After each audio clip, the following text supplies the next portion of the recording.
In this video, we want to talk about some of the capabilities that are included in the ctypes.h header file. So that header file has a lot of things that allows you to work with types, and it gives you a lot of information about the types that you have in C. So I'm going to start off, I'm going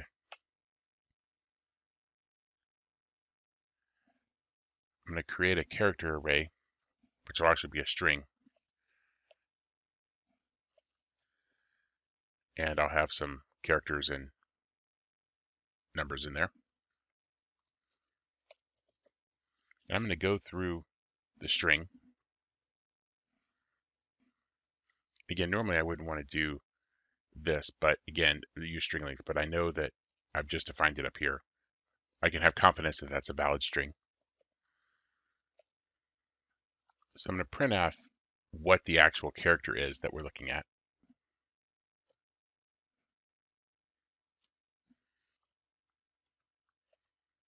And I'll also print its ASCII value.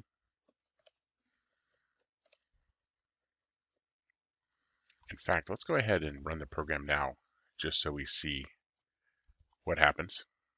I think that should mostly be review.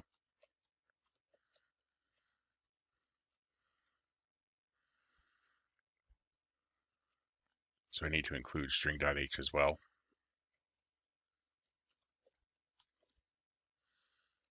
I think that looks like the only issue.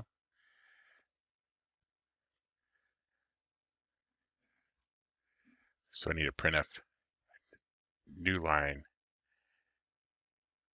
here. I'm going to print some other things out, which is why I didn't put the new line on this line.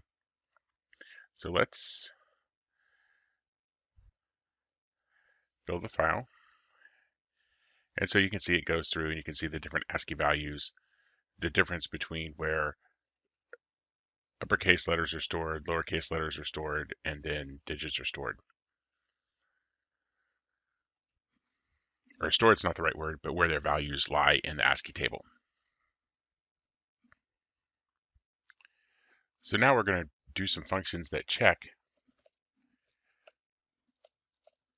what the type of the character at strii is. So these are all functions from ctype.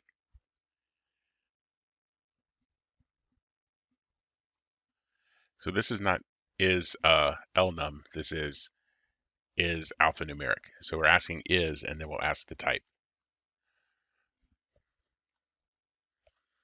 And if so, we're going to printf alphanumeric. And we're not going to put a new line again. We're going to print each of these types that match for each character. And I'm actually going to do this several times. So I think the easiest way is going to be, whoops, I don't like how,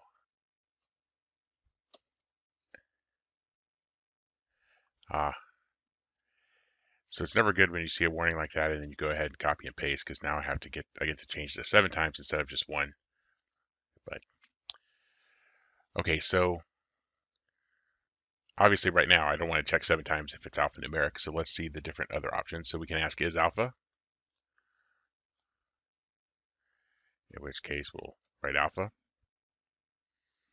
I can ask is digit, in which case it's a digit, a number. I can ask is lower. I can also ask is upper. I can ask, oops, that's not what I wanted to do there. I wanted to do it there. I can ask is it a space? And then finally I can ask is it punctuation?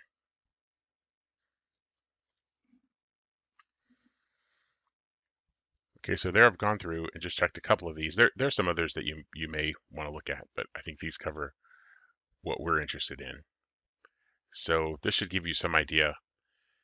The capital H is alphanumeric, alpha, and lowercase.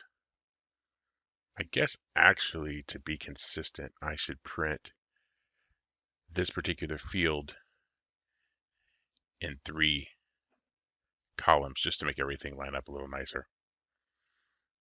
Yeah, that's a lot better.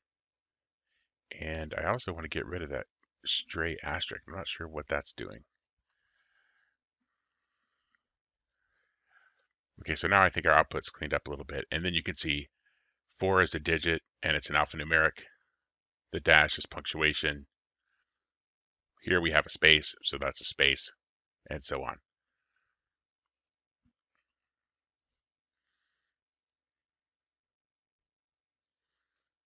I can also convert everything to uppercase.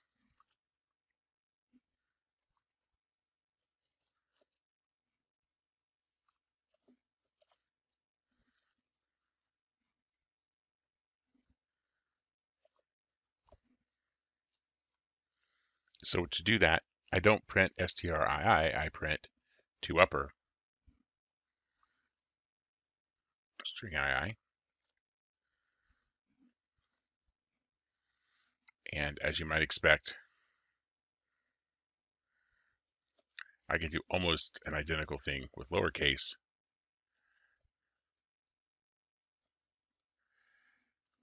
Like that. So here we did all uppercase and all lowercase, as we would expect.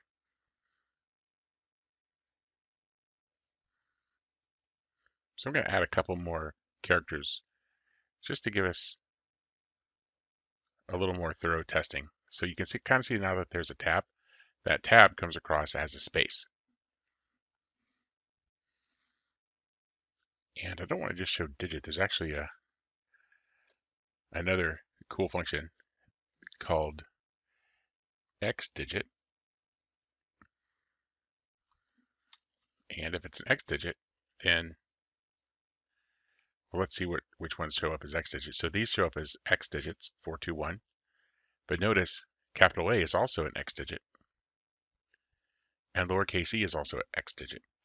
So a hexadecimal is a digit that would be valid in a hexadecimal literal. And I think that should cover all the ones that I wanted to go over.